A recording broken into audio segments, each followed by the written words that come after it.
ચાલો મિત્રો વાત કરીએ આપણે ગરીબીના કારણો.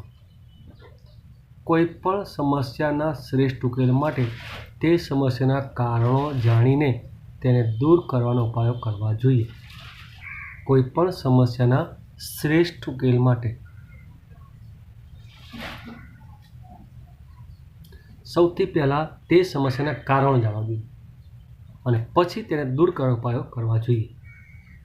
કોઈ પણ સમસ્યાના કારણ જાણ્યા વગર એનો ઉકેલ લાવી શકાય નહીં. પહેલાં એનું કારણ જાણવું પડે, પછી એનો ઉકેલ લાવી શકાય. આપણે અહીંયા ગરીબીના કારણોની ચર્ચા કરવાની. ગરીબીની સમસ્યાનો ઉકેલ લાવવા ગરીબી માટેના કારણો સમજવા જરૂરી છે.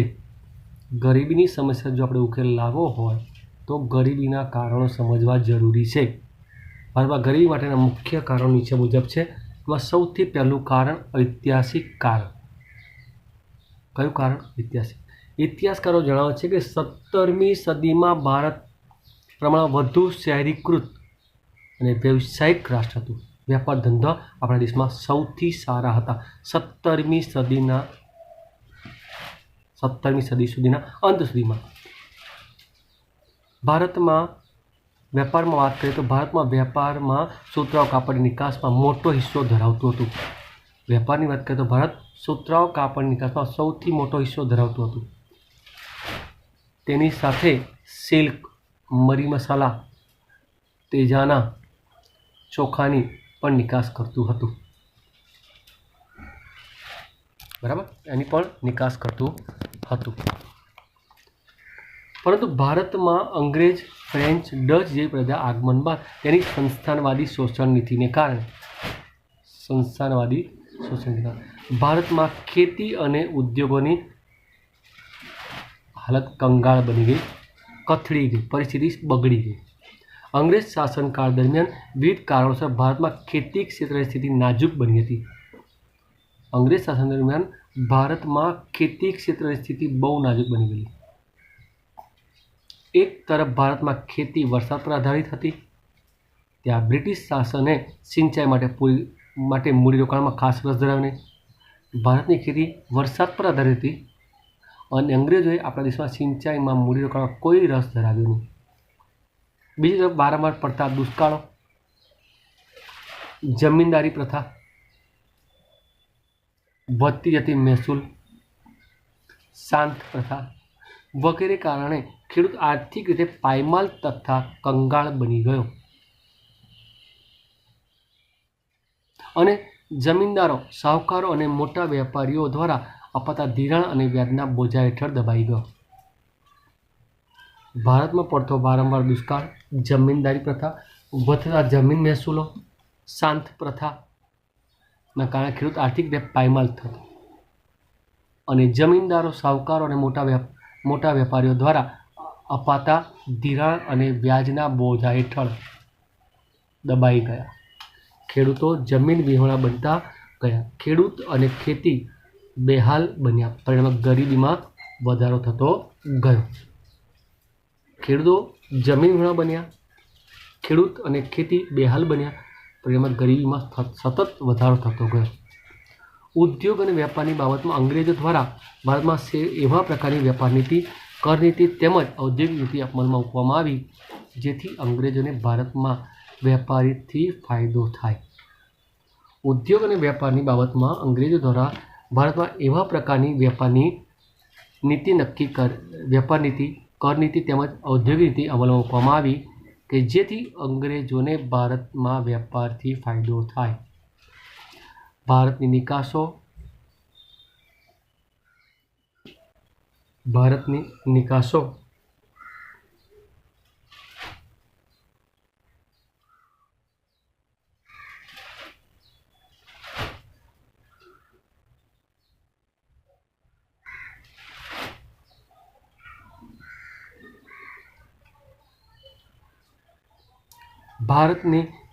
માટે યુરોપના બજારોમાં વિવિધ પ્રતિબંધો મૂકવામાં આવ્યા. ભારતની નિકાસો માટે યુરોપના બજારમાં વિવિધ પ્રતિબંધો મૂકવામાં આવ્યા. જ્યારે ઇંગ્લેન્ડમાં ઉત્પાદિત વસ્તુઓના ભારતમાં વેચાણ માટે વિશેષ પ્રકારની કર રાહતો અને છૂટછાટ આપવામાં આવી. તેમજ આ પેદાશને દેશના ખૂણે ખૂણે સુધી પહોંચાડવા રેલવે ઉપયોગ કરવામાં આવ્યો. આ પ્રકારની નીતિથી અંગ્રેજો ભારતમાં ઉત્પાદન અને વેચાણની અધિશેષ પ્રાપ્ત થયો. આ પ્રકારની નીતિથી આપણા દેશમાં અંગ્રેજોને ઉત્પાદન અને વેચાણનો વિશેષ અધિકાર પ્રાપ્ત થયો, જેનું તેઓ દ્વારા ઇંગ્લેન્ડમાં મૂડીરોકાણ કરી ઔદ્યોગિકરણને વેગ આપ્યો અને ત્યાંના ઉત્પાદિત માલના વેચાણ માટે ભારતીય બજારોનો ઉપયોગ કર્યો. અહીંથી સસ્તો માલ ત્યાં લઈ જાય, ત્યાં તૈયાર થયેલો માલ સસ્તા ભાવ આપણા દેશમાં મળે છે અને આપણા દેશનો તૈયાર થયેલો માલ આપણને મોંઘો મળે. આવી નીતિ અપનાવી. આ વ્યવસ્થામાં ભારતીય ઉદ્યોગો અને વેપારીઓ હરીફાઈ અને ઉત્પાદન શક્તિ ઘટવા લાગી. આ વ્યવસ્થામાં ભારતીય ઉદ્યોગો અને વેપારીઓની હરીફાઈ શક્તિ અને ઉત્પાદન શક્તિ ઘટવા લાગી. ભારતના નાના અને ગૃહ ઉદ્યોગો પાયમાલ થયા, પણ ભારતના બેકારી અને ગરીબી વધવા લાગી. આ ઐતિહાસિક કારણ હતું. અંગ્રેજોની જે નીતિ હતી એના કારણે આપણા દેશમાં આપણો ખેડૂત વર્ગ, આપણો વેપારી વર્ગ, આપણા નાના અને ગૃહ ઉદ્યોગો બધા બરબાદ થઈ ગયા અને આપણા જ દેશનામાંથી કાચો માલ તૈયાર લઈ જઈ ત્યાં તૈયાર માલ આપણા જ દેશમાં વેચીને આપણા રૂપિયાથી ત્યાં ઔદ્યોગિક ક્રાંતિ સર્જી આપણા દેશમાંથી ડઢળક પૈસો કમાયો અને આપણા દેશના બદલામાં બેકારી અને ગરીબી આપતા ગયા.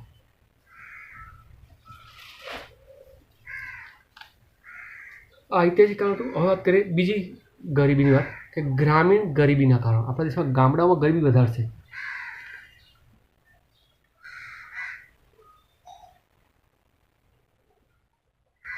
ગ્રામીણ ગરીબીના કારણો. કુદરતી પરિબળ. ભારત શરૂઆતથી ખેતી પ્રધાન દેશ રહ્યો છે અને આજે પણ વસ્તીનો એક મોટો હિસ્સો ગામડામાં ખેતી ક્ષેત્ર પર નિર્ભર છે. ભારતમાં ખેતી ક્ષેત્રે ઉત્પાદનનો આધાર મુખ્યત્વે કુદરતી પરિબળો જેમ કે વરસાદ, હવામાન વગેરે બાબત પર રહેલું છે. વારંવાર પડતા દુષ્કાળ, વરસાદની અનિશ્ચિતતા, પૂર વગેરેને કારણે ખેતી ક્ષેત્રે ઉત્પાદન તથા આવકો ઓછી અને અનિશ્ચિત રહે છે. પરિણામે ગરીબી વધુ જોવા મળે છે. કુદરતી પરિબળો. ભારતમાં ગરીબી હોવાનું બીજું કારણ કુદરતી પરિબળ. ગ્રામીણ ગરીબી એમાં કુદરતી પરિબળ તો કે વરસાદ અને હવામાન જેવા પરિબળો હંમેશા ખેતી પર અસર કરે છે અને વારંવાર પડતો દુષ્કાળ, વરસાદની અનિશ્ચિતતા, પૂર વગેરેના કારણે ખેતી ક્ષેત્રે ઉત્પાદન તથા આવકો ઓછી અને અનિશ્ચિત રહે છે. ગરીબી વધુ જોવા મળે છે ગામડાઓમાં. વસ્તી વિષયક પરિબળ. સૌથી મોટું પરિબળ. ભારતમાં આઝાદી પછી આયોજન કાળ દરમિયાન આર્થિક વિકાસ સાથે ઝડપથી સુધરતી આરોગ્ય સેવાઓને કારણે એક તરફ મૃત્યુદરમાં ઝડપી ઘટાડો થયો અને સામે પક્ષે જન્મદરમાં ખાસ ઘટાડો થયો નહીં, જેના પરિણામે ઊંચો વસ્તી વૃદ્ધિ દર જોવા મળે. ઝડપથી વધતી વસ્તીને કારણે માથાદીઠ આવકમાં ખાસ વધારો થયો નહીં. નીચી માથાદીઠ આવક અને કુટુંબનું મોટું કદને કારણે મોટા કદને કારણે જીવનની ગુણવત્તાનો સ્તર નીચા ગયા.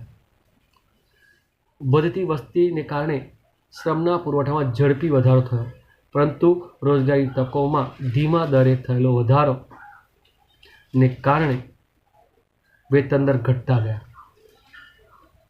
એક બાજુ વધતી વસ્તીને કારણે શ્રમના પુરવઠામાં ઝડપી વધારો થયો, પરંતુ રોજગારીની તકોમાં ધીમા દરના વધારાને કારણે વેતન દર ઘટતા ગયા. બેરોજગારી વધતી ગઈ, પરિણામે ગરીબીમાં વધારો થયો. આ ગ્રામીણ કારણો. ત્યારબાદ આપણે વાત કરીએ આર્થિક કારણો.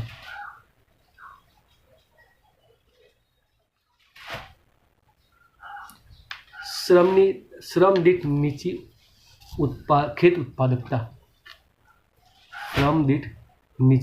ઉત્પાદકતા. ભારતમાં ગ્રામ્ય ક્ષેત્રે ગરીબી વધુ હોવા માટે એક મહત્વનું કારણ કૃષિ ક્ષેત્રની નીચી ઉત્પાદકતા. કૃષિ ક્ષેત્રે શ્રમની નીચી ઉત્પાદકતા એક સૌથી મહત્વનું કારણ. કૃષિ ક્ષેત્રે સિંચાઈની સગવડનો અભાવ, અપૂરતી ટેકનોલોજી, શિક્ષણ તાલીમની ઉણપ, મૂડીરોકાણનો નીચો દર વસ્તીનું વધુ પડતું ભારણ વગેરે કારણે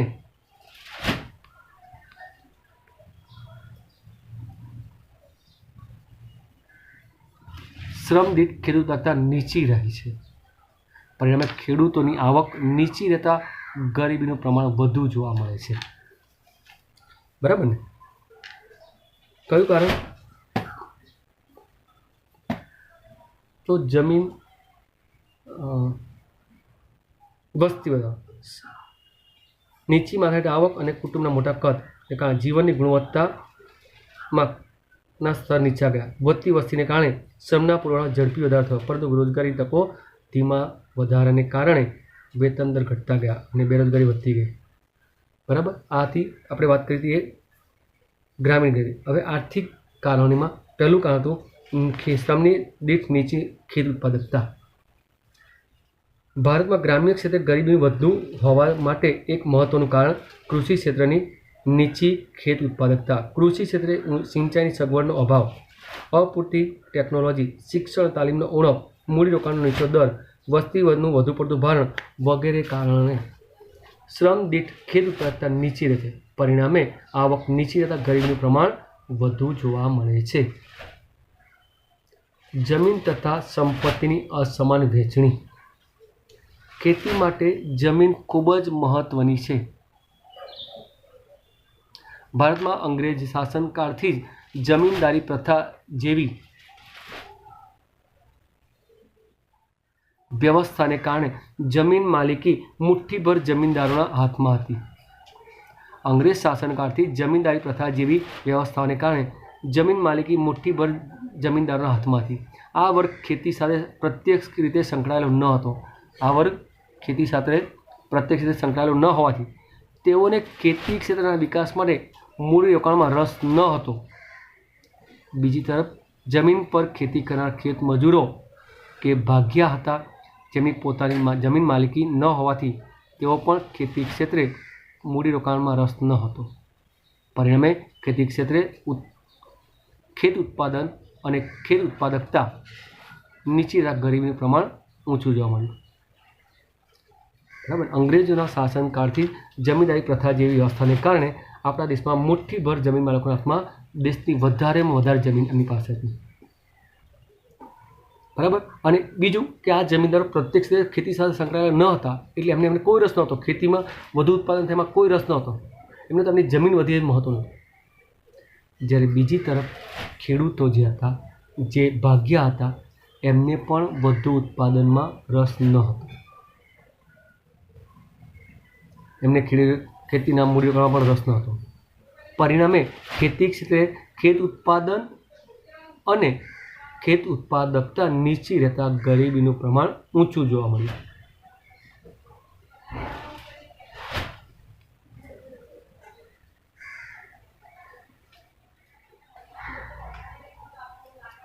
નાના ગૃહ ઉદ્યોગનો અલ્પ વિકાસ. ભારતમાં બીજી પંચવર્ષીય યોજનાથી આર્થિક વિકાસની વ્યૂહરચનાના ભાગરૂપે પાયાના અને ભારે ઉદ્યોગોને મહત્વ આપવામાં આવ્યું. પહેલી પંચવર્ષીયમાં હરિયાળી ક્રાંતિમાં ભારતના નેતાઓ સફળતા આયોજન કરતા સફળ થાય, એટલે એમને એવું લાગ્યું કે આપણે બીજી પંચવર્ષીય યોજનામાં મોટા અને ભારે ચારૂપ ઉદ્યોગોને મહત્વ આપીએ, જેથી આવક વધશે, રોજગારી વધશે અને ઉત્પાદન વધશે અને ઓટોમેટિક ગરીબી ઘટશે.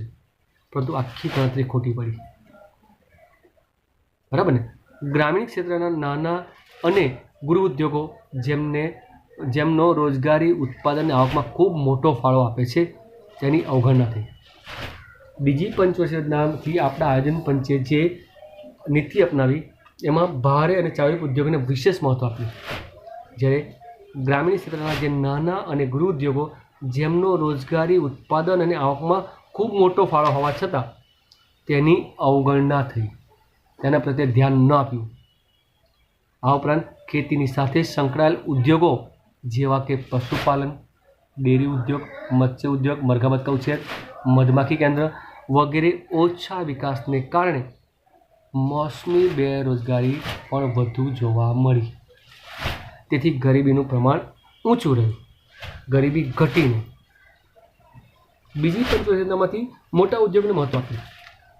ભલે મોટા ઉદ્યોગો પણ સાથે જે નાના અને ગૃહ ઉદ્યોગો છે જેના કારણે રોજગારી ઉત્પાદનની આવક ખૂબ જ મોટો ફાળો આપી શકે છે તેની અવગણના કરવામાં આવી. બીજું ખેતી સાથે સંકળાયેલા જે ઉદ્યોગો હતા, પશુપાલન, ડેરી ઉદ્યોગ, મત્સ્ય ઉદ્યોગ, એના પ્રત્યે પણ ઓછું ધ્યાન આપ્યું, જેને કારણે મોસમી બેરોજગારીનું પ્રમાણ વધુ જોવા મળ્યું અને ગરીબીનું પ્રમાણ ઊંચું રહ્યું. આ કારણસર ઝડપથી વધતા ભાવો ગરીબીને ગંભીર રીતે અસર કરે છે. વધતા ભાવો ગરીબીને ગંભીર રીતે અસર કરે. યુદ્ધ, દુષ્કાળ, નીચું રાષ્ટ્રીય ઉત્પાદન, ઝડપથી વધતી માંગ, ઉત્પાદન ખર્ચમાં થતો વધારો, આ બધા કારણોસર ચીજવસ્તુ અને સેવાઓ તેમજ ખાદ્ય ચીજોના ભાવો ઝડપથી વધારો થાય છે. વધતા ભાવો ગરીબીને ગંભીર રીતે અસર કરે છે. ખાસ કરીને યુદ્ધ, દુષ્કાળ, નીચું રાષ્ટ્રીય ઉત્પાદન, ઝડપથી વધતી માંગ, ઉત્પાદન ખર્ચમાં થતો વધારો, આ બધા કારણોસર ચીજવસ્તુ અને સેવાઓ તેમજ ખાદ્ય ચીજોના ભાવ ઝડપથી વધે છે. ચીજવસ્તુઓ, સેવાઓ અને ખાદ્ય સામગ્રીના ભાવો ઝડપથી વધે છે, જેના પરિણામે ઓછી આવકવાળા વર્ગની ખરીદ શક્તિમાં ઝડપથી ઘટાડો થાય છે. જેની આવક ઓછી છે એવા વર્ગની ખરીદ શક્તિમાં ઘટાડો થાય છે. જીવન ધોરણ સ્તર નીચું આવે છે, ગરીબી વધે છે. બીજી તરફ વધતા ભાવોની સ્થિતિમાં ઉદ્યોગપતિઓ, વેપારીઓ અને મોટા ખેડૂતોને ફાયદો થાય છે. જ્યાં ભાવો વધે છે ત્યાં બે ઓપોઝિટ અસર થાય છે. ભાવ વધે છે એટલે ગરીબ અને મધ્યમ વર્ગના લોકોની ખરીદ શક્તિ ઘટે છે, એમનું જીવન ધોરણ નીચું જાય છે અને પરિણામે ગરીબી વધે છે. જ્યારે બીજી તરફ ભાવ વધતા ઉદ્યોગપતિઓ, વેપારીઓ અને મોટા ખેડૂતોને ફાયદો થાય છે. તેથી સમાજમાં આવકની અસમાનતા વધે છે અને આવકની અસમાનતા વધે છે એ પણ એક ગરીબીનું કારણ છે.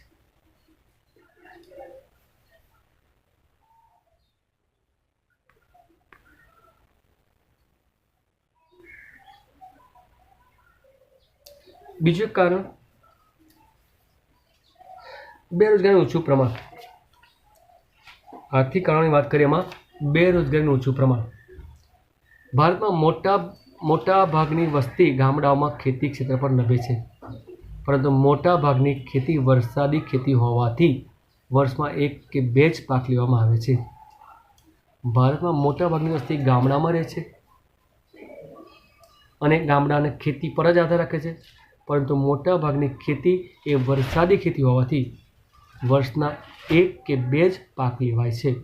આથી ખેતી ક્ષેત્રે મોટા પ્રમાણમાં મોસમી બેરોજગારી જોવા મળે છે અને એના પરિણામે ખેતી ક્ષેત્રે મોસમી બેરોજગારી જોવા મળે છે. આ લોકોને ખેતી ક્ષેત્રમાં 5, 7, 8 મહિના કામ મળે, બાકી ફરજિયાત પ્રમાણે કોઈ બેસી રહેવું પડે છે, જેને મોસમી બેરોજગારી કહેવાય. ઝડપથી વધતી વસ્તી અને સંયુક્ત કુટુંબ પ્રથાને કારણે ખેતી પરની વસ્તીનું ભારણ વધતા પ્રચ્છન્ન બેરોજગારી પણ વધે છે. જે પ્રમાણે ઝડપથી વસ્તી વધી રહી છે, નવા ઉદ્યોગનો વિકાસ નથી થતો, સંયુક્ત કુટુંબની પ્રથાને કારણે ખેતી પર વસ્તીનું ભારણ વધતા છુપી બેરોજગારી, પ્રચ્છન્ન બેરોજગારી વધારે જોવા મળે છે અથવા વધે છે. ગામડામાં ખેતી ક્ષેત્રે પૂરક ઉદ્યોગનો ઓછો વિકાસ, ખેતી સિવાય ત્યાં બીજા કોઈ ઉદ્યોગ છે નહીં. નિરક્ષરતા, શ્રમની ઓછી ગતિશીલતા વગેરે કારણે બેરોજગારીનું પ્રમાણ ઘણું ઊંચું જોવા મળે છે, જે ગરીબીનું કારણ બને છે. હમણાં ખેતી સિવાય કોઈ વ્યવસાય છે જ નહીં અને ત્યાં આગળ મોસમી અને પ્રચ્છન્ન બેરોજગારી જોવા મળે છે અને એના કારણે ખેતીનો પૂરક ઉદ્યોગ ન હોવાથી, નિરક્ષરતાનું પ્રમાણ ઊંચું હોવાથી, શ્રમની ઓછી ગતિશીલતા હોવાથી ત્યાં બેરોજગારીનું પ્રમાણ ઊંચું જોવા મળે છે અને જે ગરીબીનું કારણ બને છે. આ આર્થિક કારણ થયા.